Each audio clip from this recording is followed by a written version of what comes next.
going live. We're going live. Been beautiful to touch me. I know that I'm married, 'cause I am down on my knees and waiting for something beautiful.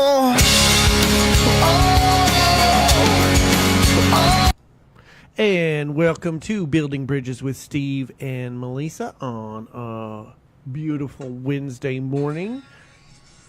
Well, and good morning to everyone. I hope that little sound helped you remember to join us live on Facebook. We are live on Facebook this morning.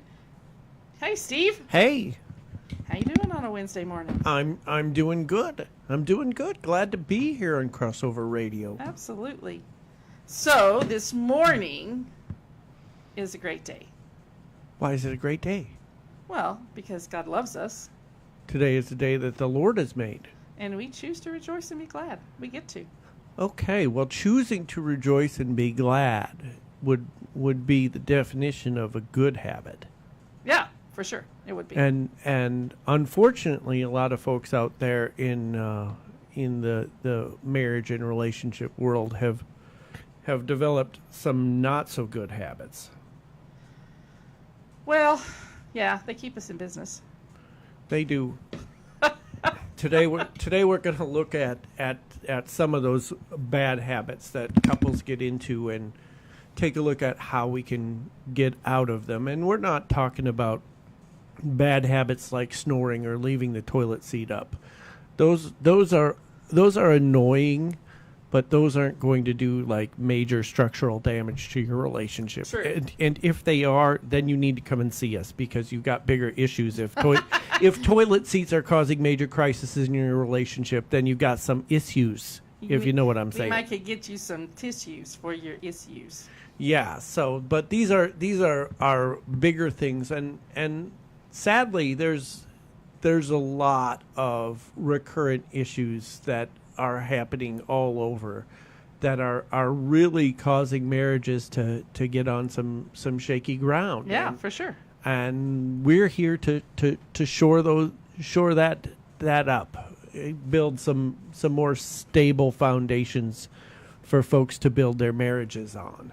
Right. And so, to start us all off, let's start off with the good before we go to the bad. What's the one single? I'm putting him on the spot. Oh gosh, this never happens. The one single best habit you could create as a couple, Steve. Oh. See, this is easy. This is an easy one. He thought I was going to give him something hard, but he... I thought you were going to say, what is the single best thing I do? And then I would be like, she has a right answer, and I need to get this answer right. But I could ask that question next. Well, no, we'll move on after I answer this first question, which is pray together. Pray together. I think it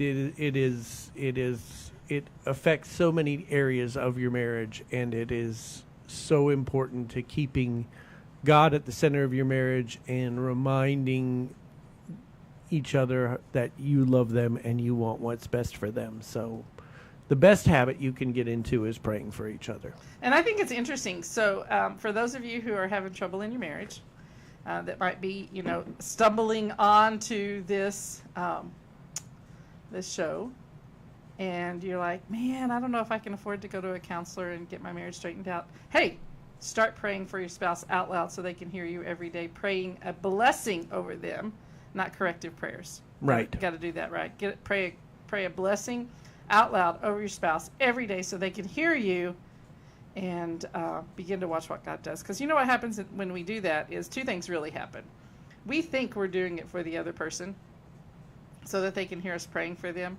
Like, we can go into it thinking, like, I'm doing this for you, but God always changes us when we do that. Yep. He changes us as much as he changes them, or maybe more. The first person that consistent prayer changes is the person praying. That's exactly right. Then it starts to affect everybody else around them. Yeah, and so... Just a real quick point on that. What's that? When we started praying for our kid's birth dad out loud so our daughter could hear it, that really helped us move past some stuff, and then it helped change her as far as how she saw me because she knew I was praying for her birthdad. Right. And you know what? If you're in a blended family, one of the best things you can do is pray for your kids' birth parents that don't live with them. So I want to say hi to Michael. He's watching this morning. He's Facebook Live, and Hey, Michael. Tracy is Facebook Live. And hello, Tracy. We're glad you guys are joining us.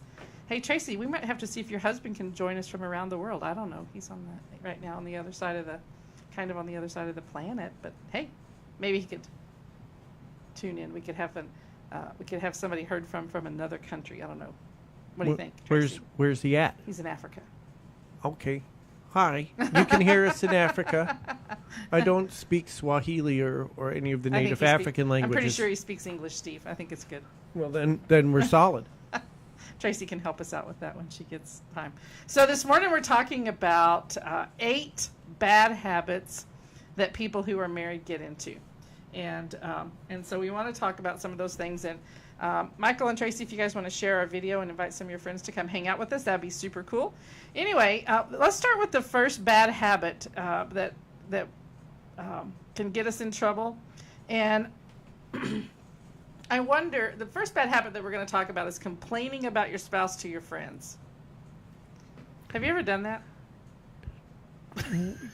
That would imply that I have something to complain about when I have the best wife in the world. Okay. No, that's not a habit that I have fallen into. You've never done that? You've never complained about me to anyone? You said, "Have you ever complained about me to your friends?" That was that's a very specific group he you're. Just complains about me to random strangers on the road. Well, that's why I don't ever worry about it getting back to you, is because they're usually holding a sign on the corner that says "We'll work for food." Veteran, homeless veteran, and. So you just stop and chat them up? I say, I'll give you $5 if you talk to me for about 10 minutes. I need to unload something about my wife. And, promise there'll be an extra $5 in it if you never tell her. And $15? Sure. And he sits, it's not like he was going anywhere anyway. He was going to sit there anyway. It's just that when I sit there and talk to him about you, it backs up traffic for a while, and I get a lot of people honking at me. But... That might not be true. That may or may not be true. That is poetic license. Yeah, that is literary flair. Flair. Okay, so, but we can get in a habit of, and the problem with complaining about your spouse to other people is the truth is that you're and let's just be honest about this. Nobody's spouse is perfect. There are, if you're looking for something to complain about, you can find it. But it's who you complain to and how you complain that is going to affect things. You want to let's unpack that a little bit more. Okay. Give us an example or something. Okay, if we have a group of friends, and we have a group of friends that we've had for 10 years that are still tight, and if I go and I gripe and moan to them about you, they're either going to address the issue with you, or it's going to change how they view you, because you're not behaving, or I'm representing you as different to them than how they see you. So at worst, it may create a confrontation between you and friends of yours, and at least it's going to affect how they view you, whether they come out and say anything or not. Okay, so let me just clarify something, because I think we could maybe pin ourselves into a corner if we're not careful, and I don't want to do that to people.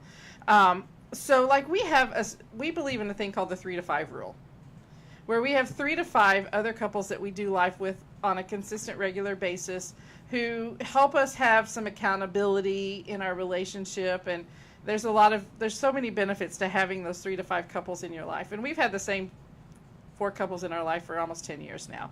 And if I went to one of them and said, "Hey, I'm having this trouble with Steve," like, Steve is, I'm having this problem because we all have to have somebody in our life that we talk to when we're not seeing our spouse in perhaps the best possible terms, or when we're not, because on any given day we can all be a putz. But anyway, so if I went to that group of people and I said, listen, Steve is driving me insane. He is refusing to whatever, or he's always doing whatever. And because they have such a good relationship because we've developed this relationship over time, the first thing they would say to me is, Melissa, get a grip, like, let's talk about what you're doing, Melissa.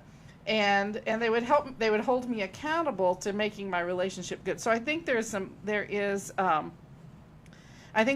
real benefits. So you say we should complain to our friends? Well, I think that you can. I think there's two things about it. One, you should never the friends that you should never complain to are your family, because that's a whole nother ballgame. But you should have some people in your life where you can talk about the problems in your marriage in a safe environment, but you got to be picky about what that environment is. And Does that make sense? I think it's how you present it to your 3 to 5. Yeah. I think you can present it in this is something I'm struggling with, as opposed to Melissa's doing this. Well, and I think there's a difference between going to your friends because you really, truly, honestly have a problem, or you're mad about something in your marriage and you just need to talk it out for a minute. That's the difference between having a habit of complaining to your friends, where you're constantly complaining to other people about your husband. Does that make sense? Because if you're constantly complaining about the person you're married to, eventually your friends will stop wanting to hang around with you because all you do is complain. Well, and right, and if the people that you're complaining to about your husband or your wife is your family, we see this happen all the time. Families always have a dog in the fight. Always have a dog in the fight. And you're going to make up with your spouse probably, and you're going to get over it and move on. But your family is always going to have a tendency to hang on to that injustice done because to you. If you're feeding them the negative about your relationship, they're not seeing the positive that you see in the day-to-day. So eventually the scales get really unbalanced towards the negative. Right. That's why making a habit of complaining is such a... Right. One of the things Michael says is, he says, I choose to use the term expressing differences instead of complaining. And, complaining is just that griping. Expressing something that you need help with is probably expressing your differences. Yeah, and part of it is healthy couples work stuff out. Unhealthy couples just drop problems in the middle of each other's laps and never do anything about it. Right, and like I said, there has to be people that you can talk to, but that's different than just going around saying, "Oh, my husband is so blah blah blah. My wife, she just my wife's such a nag, and all she does is gripe and complain, and it's never enough for her." And I mean, you have to think about what you look like to the people in your life if all they do is hear you complain. It's funny because I remember hearing when I was a teenager, one of the people who were kind of in authority in my life, it was somebody at church, and they said that you should never complain about your spouse because you're the idiot who married them. And for a long time, because that fit into the narrative box that I was raised in, which was that you could never say anything bad, you could never let anyone know that everything wasn't perfect in your life, right? We kept our little picket fence painted so everybody thought our life was great. There are times when you do need to talk to somebody about the problems in your life, but going around complaining to everybody about your husband or your wife is not necessarily the way to find resolution. And the truth is, the most people who complain don't really want resolution, they want sympathy. So, just what are your thoughts? Well, I think that's a perfect, motivator for you to stop complaining about me. Okay. I think Steve's great, by the way. I can go on the record as I don't have any of our friends come to me and say, I heard that you're really doing a lot of this. My wife is pretty upfront about coming to me with, this is an issue, let's fix it. Okay, in being totally transparent, I do have a story where I did complain about Steve. Y'all, this came back to bite me in the proverbial hind end. Okay, so I'm really mad at Steve. Like, I am mad at him, and I didn't really want to go off on Steve. And I happened to be in the car with one of my pastor friends that I worked with all the time, and we were going to Steve's office for something. I can't remember why we were going there. But somehow... Jolanda? Shh, you weren't supposed to say her name out loud. So, somehow in that conversation, my phone called Steve's phone. I don't know what I did to get my phone to call. Do you remember Butt this story? dial, But probably. I dialed Steve, and somehow it went. He didn't answer. It went to his voicemail, and he got like a 15-minute rant of me just blasting him to my friend.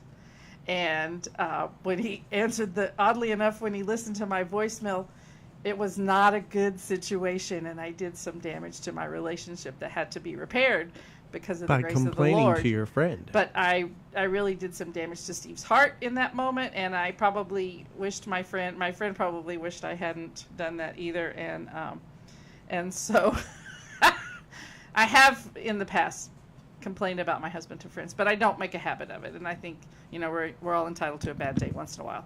And so, thanks, Michael, for the props there, buddy. So I just want to say, it happens to everybody. Just let's work to not make a habit of complaining about your friends. Okay. No. Oh, see, we got to take a commercial break. Well, and we'll come back with number 2. We will continue with bad habits that we're going to work to kick here on Building Bridges with Steve and Melissa on Crossover Radio. And now, a word from our sponsors. Papa Angelo's in Bethany at 6744 Northwest 39th Expressway has been serving up the best New York-style pizza for 11 years. Dine in, carry out, or have your perfect pizza delivered by calling 405-491-6767. You'll be blown away by the taste of our piping hot, mouth-watering, taste bud-kicking, authentic New York-style pizza. Be sure and check out our complete menu to delight all your taste buds. Papa Angelo's in Jones and Bethany, a pizza experience that will keep you coming back. Providing quality care for your horses and small animals.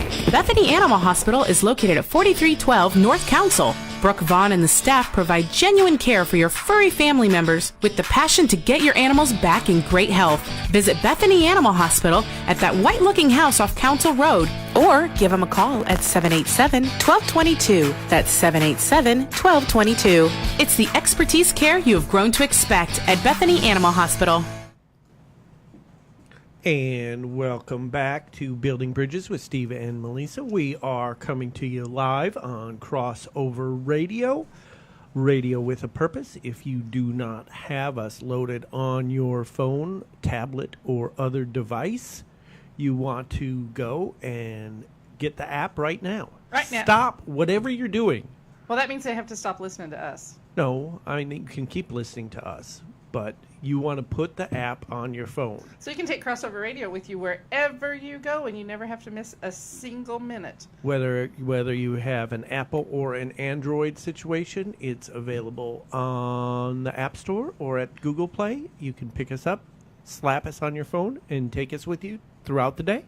So today we're talking about bad habits that you can get into in your marriage, and the first one was complaining about your spouse to your friends. And that's a big negatory, Red Rider. And while we just encouraged you to add another app to your phone, we are not going to encourage you to take your phone with you to bed. Leave the phone on the dresser when you go to bed. Or in the other room. Or in the other room. I mean, I know, we used to didn't take our phones in our bedroom with us because we had a landline. And so if somebody, got hurt in the middle of the night or got sick in the middle of the night or there was an emergency in the middle of the night, people would call our landline. But nobody has landlines anymore. Everybody just has cell phones. So maybe old people have landlines. you need to have them. You need to have your phones in your bedroom, but you don't need to lay in your bed with your phone. Right. Right? Because you should. Your the bed is for a lot of things, but talking on your phone isn't one of them. The marriage bed is a sacred place. It is a sacred place. It says it shall remain undefiled. I knew you were going to quote that scripture. Well, do you know where that scripture is in the Word? It's in the Bible. I'm positive of that. Just thought I'd check and see if you had the address for that one.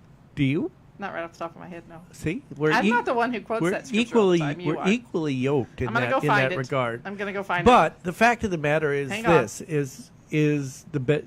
The bed is a great place for bearing your soul and having serious and deep conversation and other stuff that doesn't need your phone. Your phone doesn't add anything to the relationship. No. When you're choosing your phone over your spouse, it's hurting your relationship. It's subtracting from it, and you don't want that. And that's why you don't think you're doing anything wrong, but you're communicating a message that says, I'm choosing my phone over you. Yeah, you're communicating a message that says I'm unavailable to you, right? Yeah, and neither of those things are things that are going to grow or strengthen a relationship.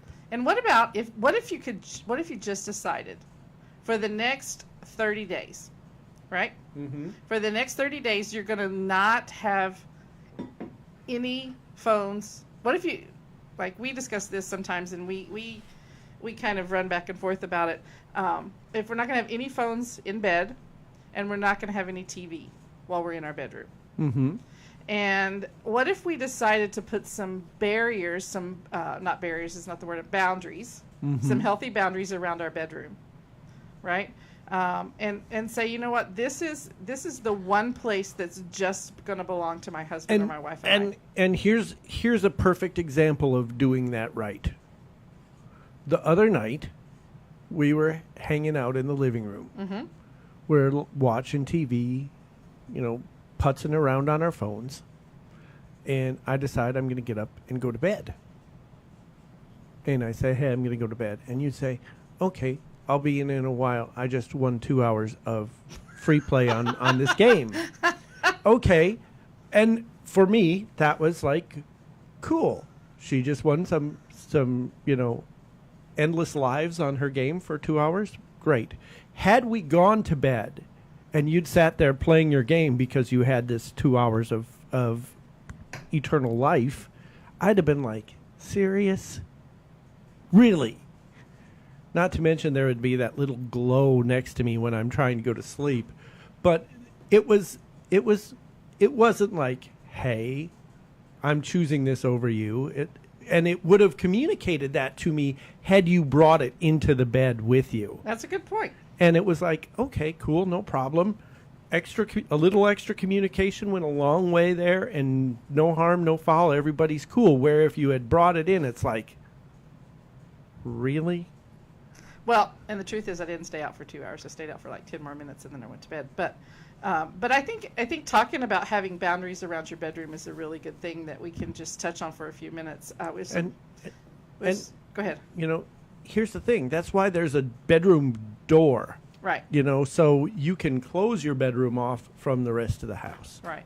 And so, not only taking your bed, taking TV, taking those things into your bedroom, all of those things have the potential to speak to your spouse and say, I'm choosing this over you.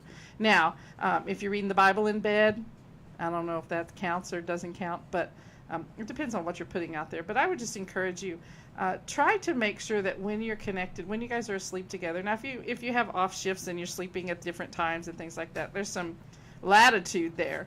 But be careful that you're not choosing the time when you could have some personal, intimate time with your spouse, and you're not pushing it away by having phones and other things like that in the bed. Right. And almost everybody, not everybody, but almost everybody has either a DVR or Netflix or Hulu. Mm-hmm. So even if you have a great show that you really like, you don't need to watch it in the bedroom. And even if you're watching it and go to bed, you can pause it and pick it up where you left off the next day. There's no reason for television or phones to take priority over your spouse in the bedroom. Right. Which I'm going to go to the next one is, I'm going to kind of not go in order, Steve, because I know that's a shocker to you that I do that sometimes. But I think the next one is a really good. The fourth thing, it was fourth on our list, but I want to put it here, and that's resenting sex. Well, since we're in the bedroom, since we're already in the bedroom, we can just talk about this one too. If you are in a place in your relationship where you resent being intimate with your spouse, Get help. That is an indicator that you really, really do need to get some help. You're in choppy water You're right there. in a mess. And it's not something in our culture that we necessarily talk, in the church culture especially, it's not something that we talk about, but it is something that is super important, because that is the one thing, sex is the one thing that God created to be only shared between you and your spouse. It is the single thing that you're not designed to do with anyone else on the planet except your spouse. And if that part of your life is in trouble, it's a very good indicator that there's a lot of other areas in your life that are in trouble as well. And so that's a good opportunity to say, listen, we need to check this out. And we have couples that come into our office, and we're pretty. It's a discussion that we have pretty openly with most of the couples that we work with, and that is a lot of times resenting sex is it's the fruit of a lot of other issues that have just gone too far out of hand. Yeah, oftentimes it's what happens is one or the other of you has been hurt or wounded in a completely different area and choose to strike back to even things up and go tit for tat, so to speak, in the bedroom. And all of a sudden, you've ruined the one area that is exclusively yours. And we say all the time, you will work, play, pray, eat, sleep, everything else with somebody else at some time. But sex is the only thing that is just exclusively designed for a man and a woman. So when you corrupt that by bringing resentment into it, it makes everything else about the marriage really difficult. Right. And the other thing about it is it has to be more than just something that goes on your to-do list. Oh yeah, well, it's Tuesday. That what that means. If that part of your marriage is not something that's beautiful and something that is great for both of you and something that you both look forward to, then there's help to be had. And we live in a society where sex is plastered literally everywhere, on every videos, on TVs and movies, and in music, and sex sells everything from aspirin to beer and everything in between. And so we live in a world where it's a very common thing, but it is seriously one of the biggest problems that people have in marriages. Is if that part of your marriage is bad, then there's some stuff that serious work to be done. And don't be afraid to get help. Don't be afraid to call and say, hey, listen, this is a problem area in my life, and I want to figure out why it's a problem. Mm-hmm. Because it shouldn't necessarily be a problem. And the great, we don't want to make this all Bad News Bears episode. And if you can get this thing right and fixed and healthy, and you can, it's, sex is like golf. You can play golf in your 80s and 90s. You can have sex, till you're old and gray and older. Exactly. And the other thing about it is, it is while it's sometimes taboo to talk about in Christian circles, it's something that doesn't get nearly enough play as far as the importance of it and the beauty of it and all of those things. Especially in the church world, we have a tendency to tell all of our young people sex is bad. Yeah, and sex is bad, and we never remember to tell them, oh, it's great inside a marriage. And it's God's wedding present to us. It is. Everybody else gives us things like china and pots and pans and a vacuum cleaner, but God gives us sex, which is like the best gift ever. It just keeps on giving, we hope. And so, anyway, it's a big deal. It's an important thing. If you're having trouble, man, get some help. And on that high note, we'll jump to our sponsors here, and then we'll come back and we'll continue to look at some of the bad habits that we need to kick in order to have great God-honoring marriages. Yes. We'll be back on Crossover Radio. Radio with a purpose. Hey, this is Big Nate, Program Director here at Crossover Radio, and I just wanted to let you know that Crossover Radio is now the flagship station for Bethany Bronco Athletics. Sponsorships will be filling up fast, so to join in and promote your business, contact the station by phone or by text at 405-494-0234 for more information. And go Broncos!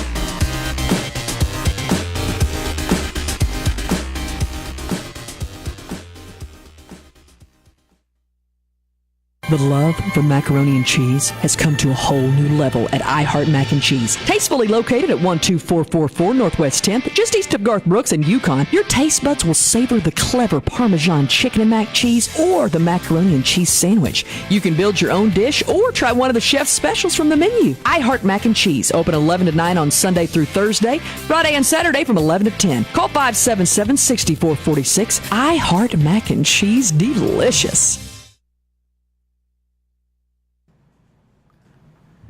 And we're back here on Building Bridges with Steve and Melissa.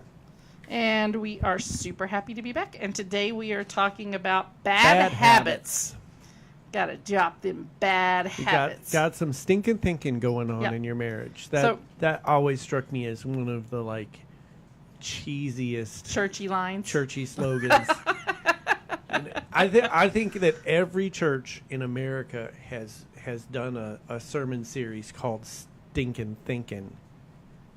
Stinking thinking. Oh, there we are. I thought we forgot to come back from the commercial, but we didn't actually. We didn't. Sometimes it's just a beat behind on Facebook Live is. from. So, stinking thinking habit number 5. Are we on habit number 4 or 5? I don't know. Whatever. It's one of them. It's one of them. It's on the list. And that is Palling around with members of the opposite sex. best friends of the opposite sex. Okay, and this is always This is a touchy a little situation if you got some. a little bit of a bone of contention for me, just because there are varying degrees of what is considered healthy boundaries. Right. Okay, there are some people who say you shouldn't have any friends of the opposite sex. And I don't think that's true. And you can have acquaintances and coworkers, but not friends. I don't think that's true. I don't think that's healthy. I think what you do is you have friends, and then you have a different tier that you keep your wife on. There is nothing significant that about me or my life that my wife should hear second. She should be the first person that hears every bit of significant news that goes on in my life. Every important insight, every important event, she should be the first person that I tell and the first person that I want to tell. Right. And you're rarely going to end up finding yourself in an emotional affair with a friend of the same sex. Right. I mean, that's something rare in marriage. But what you can find yourself in a hurry in is in an emotional affair that leads to places you never intended for it to go, with a best friend of the opposite sex. And we have worked with couples, lots of couples, not lots of them, but we have worked with, well, actually quite a few couples where that has been a problem, where the wife has a best friend that's a guy, or the husband has a best friend that's a girl, and they tell their secrets to them, and they bounce ideas about their spouse off of them, and they do those kinds of things. And pretty soon what happens is one of those people get isolated. Either your spouse gets isolated or your best friend gets isolated. And your best friend doesn't usually have conflict with you, so it's easy to isolate your spouse. Because you're going to rarely get in. I rarely get in conflict with my best friend because I don't live with them day in and day out, 24 hours a day. And I'm usually not as free with them as I am with my husband, and so consequently they usually get the better version of me than Steve does. And so and that's generally, I think that's generally true across the table. And therefore it is easy for them to begin and besides that, your best friend likes you best as a general rule.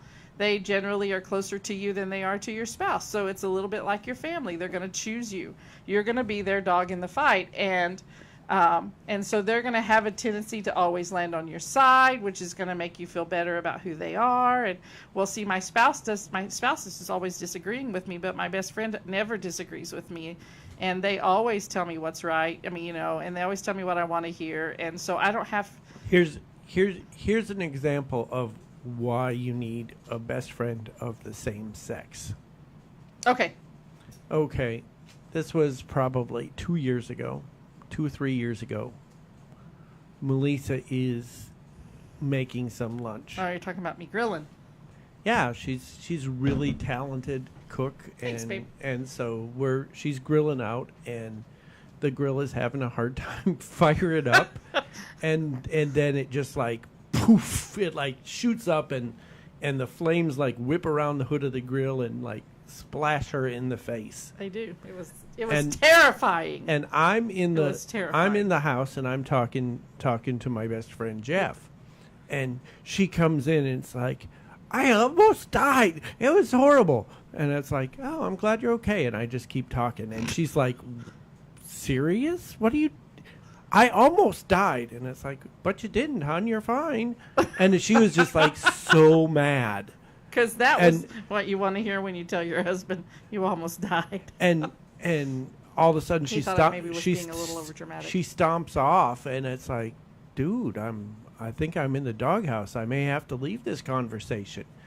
And so Jeff asked me what happened, and I told him, and his response was, well, don't be a moron. I'm not going to talk to you again until you've apologized and made this right. And then he hung up on me. That's a best friend. That's the kind of best friend you need. That's why you have a best friend of the same sex, because he can keep you right on your marriage when you're being a lunkhead. That actually is a true story. That's a true story. Actually happened. I did actually singe my hair in the turning on of the grill, and I think you just thought I was being a little overdramatic. I thought you were exaggerating, but you were not so much exaggerating. No, I was actually telling the truth, and so, but yeah, but having, it's a tightrope walk to have a best friend that's of the opposite sex. You're taking a risk you don't need to take. Right. And there are people who make friends easier with the opposite sex. That's when you need to be vigilant, and you need to have boundaries, and you don't need to be going to the movies with that person. Just because your wife doesn't have any interest in seeing Ant-Man and Wasp, you don't need to be going to Ant-Man and Wasp with a woman because she's into comic books like you are. Right. You just don't do it. You Right. don't put yourself in a situation where and you always keep 3 steps between you and the line. That way, if you take a step towards the line, you're not crossing it. Right, because you don't tug on Superman's cape, and you don't spit into the wind, and you don't have a best friend of the opposite sex.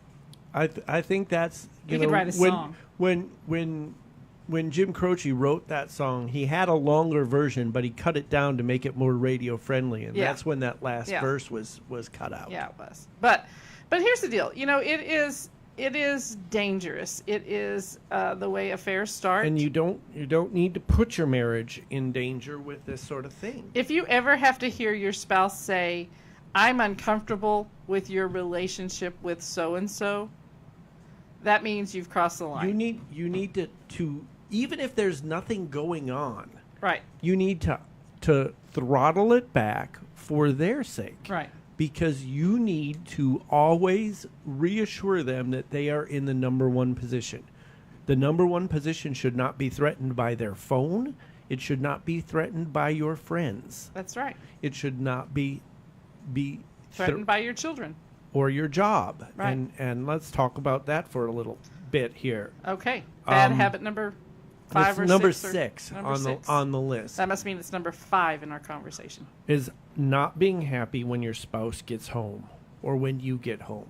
Because guess what?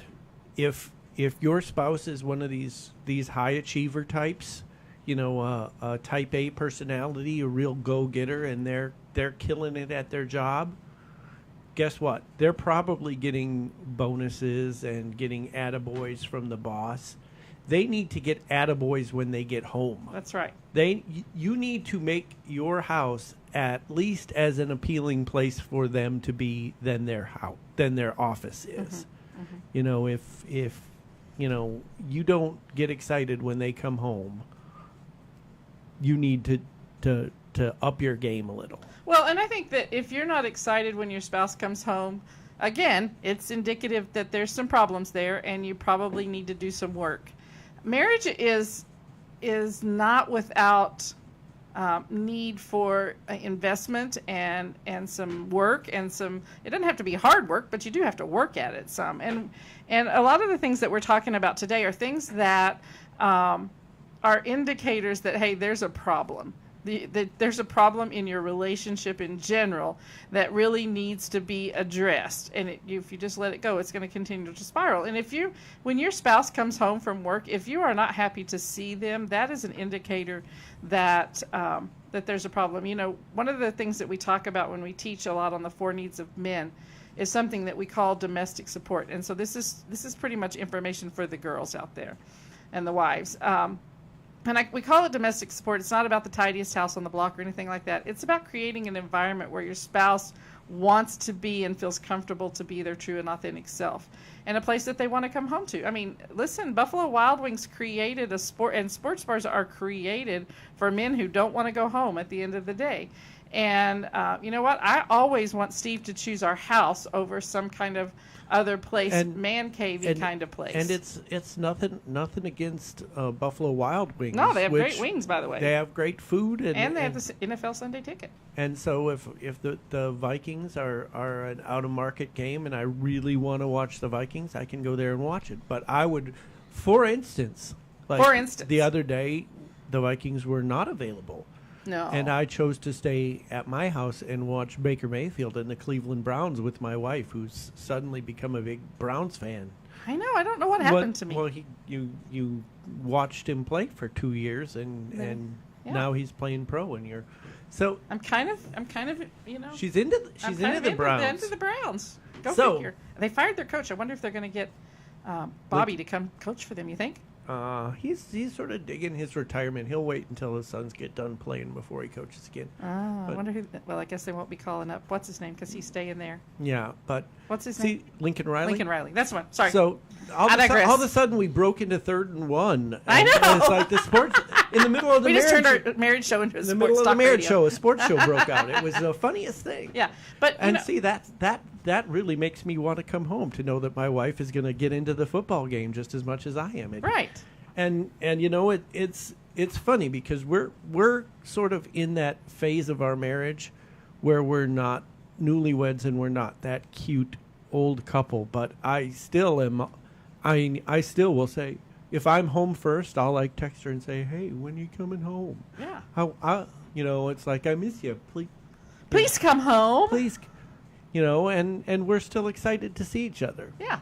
One of the problems I think that we run into in our practice a lot is we see moms who have small children, and they're stay-at-home moms, and they have a handful of children who require their undivided attention all day. And so when dad comes home, their first instinct is to throw him a kid and run, and it doesn't exactly make the husband feel like he's, warmed and welcomed at home, because, the first thing he sees is a child flying at him, and the next thing he sees is his wife's backside as she runs away.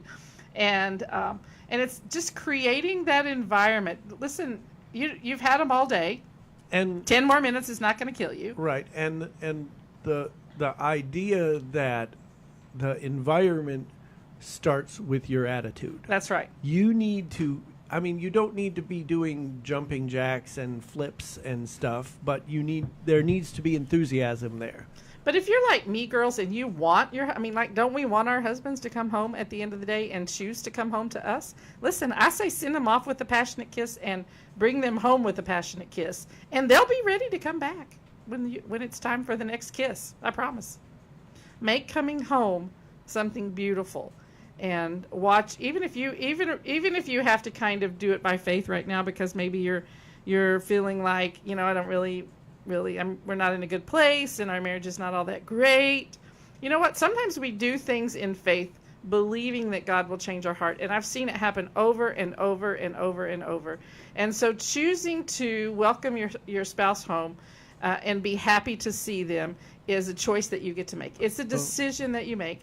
And as you make that decision to do that, all of a sudden, things begin to change in your marriage because God honors that. I'm gonna choose to be happy that we have sponsors. We do have sponsors. We do have sponsors, Thank which you we're for gonna. crossover radio sponsors like Papa Angelo's Pizza.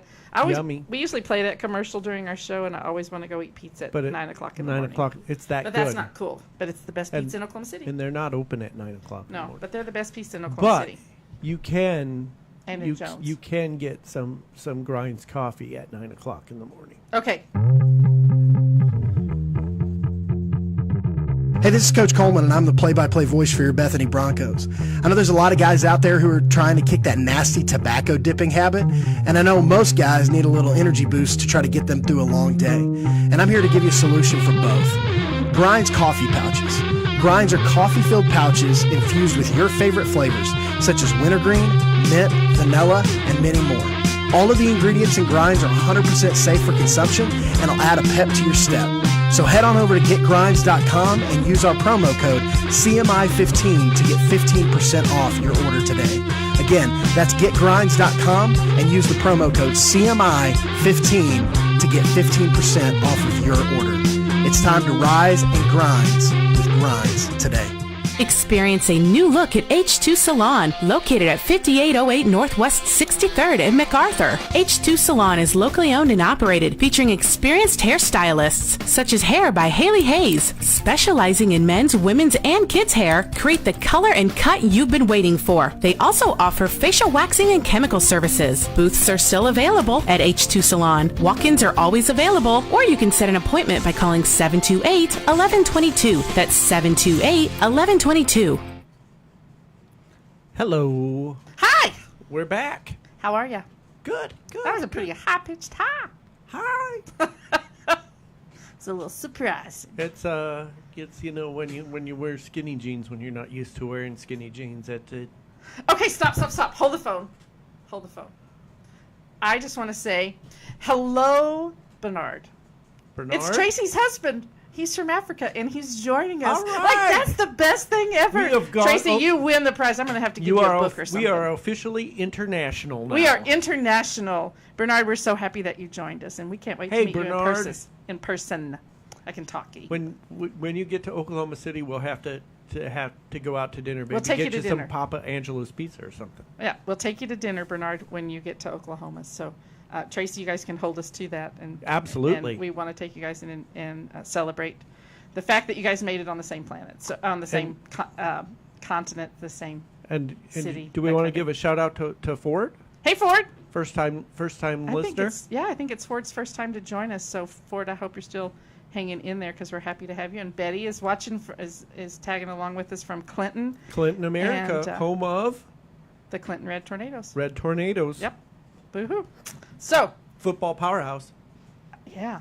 I don't even know. Are they still? Of course they are. Okay. I don't know. We'll just go with it. Okay. Awesome. We'll pub the Tornadoes. We will.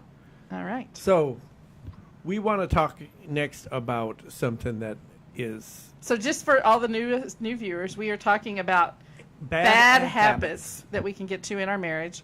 And we've talked about complaining to your friends about your spouse. We've talked about taking your phone to bed. Taking your phone to bed. Leave your phone out of it. Leave your phone out of it. We've talked about resenting sex. Resenting sex, and we've talked about not celebrating your spouse when they get home. So now we're off to the next one, which is... Remember to laugh. Remember to laugh. It is so important. The Bible says laughter doeth good like a medicine. Do you know that the address I knew you for were going to that? say that. I'm gonna go find. I'm gonna get it for you. It's in Proverbs. I know it is, but I got Hebrews 3:13-4 for your last one, by the way, and I put it in the feed there. I saw that. So I'm all over it. And here's the thing: is it doesn't always have to be a belly laugh, but but belly laughs are great. Belly laughs are great. They release endorphins, right? Right. Absolutely. My wife just did her nursing recertification, so she knows stuff like this. And it's you know what? You know, if you're just chilling at home, make sure, and this is something we don't do. We need to do this. We need to incorporate at least one or two comedies into our recreational viewing. We do a lot of dramas. We do. And we do. Like, for instance, For instance, A Million Little Things. that's It's a great show. Are you guys watching A Million Little it's Things? It's also really funny. It is. It has great one-liners, but sorry. So I didn't we mean to get to interrupt you. laugh in the middle of our drama. Right. So make sure you have laughter, whether Hey. it's Give us a high five. Give us a hands up if you're listening and you watch. The emoji, babe. The emoji on our feed. oh. Steve's waving at the camera. putting Hooray! hands up. You said My hands are up. If you watch A Million Little Things, because if you don't watch A Million Little Things, Great show. It is the best show I've seen in a long It's time. like It's really good. It's like it's so good. I like want to duck out of church early so I can get home and watch it on Wednesday. But we I DVR don't. it instead. Yeah, we know it's waiting for us. So anyway, Proverbs 17:22, by the way, is the scripture for laughter doeth good like a medicine. Right, and medicine creates health, and lack of medicine can create bad health, and that's why forgetting to laugh is grandkids. We have awesome grandkids. We do. They're the cutest things ever. And that's why you need to go into your memories and pull up hilarious pictures and videos of your grandkids that make you laugh and smile. Right. We had a video yesterday that was recycled through our feed about our granddaughter rocking out on the microphone singing, And you know what she was singing? They like us. they like us. They like us. She has a great outlook on the world, by the way. But laughter is so important that we forget to laugh. And Stephen, he used to always tell me that, he's the second funniest person in my life, or he's the third funniest person in my life, or he's number 7 in the funniest people of my life. And so his dad was always the third funniest person in his life. Is that right? No, Dad was always funniest. He was the funniest. So I promptly decided that I was going to take his place as the funniest person in Steve's life. I'm pretty funny. You have moments. I think I laugh more on this show than you do. I think You should laugh more I laugh plenty. at me, and not when I do something dumb. Well, Wait, he's about to say, well, if you were funny, I would tell laugh. tell me a joke. I don't know. Tell me a good knock joke. Knock, knock. Who's there? I don't know. I don't know who. I don't know how to finish this joke. Bum bum. See, she's laughing. That's healthy for her. Yeah. So it's just, laughter is good. Laughter's important. And When is the last time you laughed with your spouse? That's the question. I'm waiting for them to answer in the feed. So people Tell us. online. when was the last time you laughed with your spouse? Because, learning your spouse's sense of humor is super important. Appreciating your spouse's sense of humor is even more important. Don't you think, Steve? Appreciating your spouse's sense of humor. Appreciating your sense of humor. Yes. And you know what? Your sense of humor may be a little different. Uh-huh. Like, my wife doesn't think Princess Bride is a funny movie. I don't think that means what you think it means. That was good. Right. I don't think that word means what you think that word means. And so, like, but we do have stuff that, like, she loves Steel Magnolias. I do. She can quote all the dialogue from Steel Magnolias. You're learning to quote some of it. I didn't even know what aubergine was until I saw that movie. So, listen, they're telling us. Gina says that, Tracy says that her husband makes her laugh every day, and Michael says Amy makes him laugh every day. That is a good thing. If your spouse cries more than they laugh, you got a problem. Why am I not? Because they're on my live feed. Ah, They're not probably on the Crossover Radio live feed. Gotcha. Because I can't run the Crossover live feed from my phone, so I have to run it from my feed. Gotcha. Thanks. I'm like looking for them on I'm here. short-circuiting everybody. Steve doesn't even know what's going on, and I'm having these whole conversation with 5 or 6 people over here. And hey, And that's Steve's okay. missing it. Funny. Did that make you laugh? It's important to be funny. It's important to laugh. It is important to laugh. And you know what? You incorporate stuff that makes you laugh. And you know what? If it makes your spouse laugh and it doesn't make you laugh, do it anyway. Help them laugh. You know what? It's funny because Steve will occasionally do things. And if you follow me on my Instagram or my Facebook, you have probably seen Steve breakdancing. You have seen Steve jumping over the couch. You have seen Steve doing any number of things just to make me laugh. And sometimes I film them and I put them on my Facebook page and on my Instagram or whatever. I am not above humiliating myself for the benefit of my marriage. He's not. No, he will do things. And even when I would prefer it be private and my wife chooses it to be public, I don't let it discourage me from making her laugh. Yeah. Because it's important to always remember how to laugh. Well, and so here's a conversation. We got like a few more minutes to rattle this one out.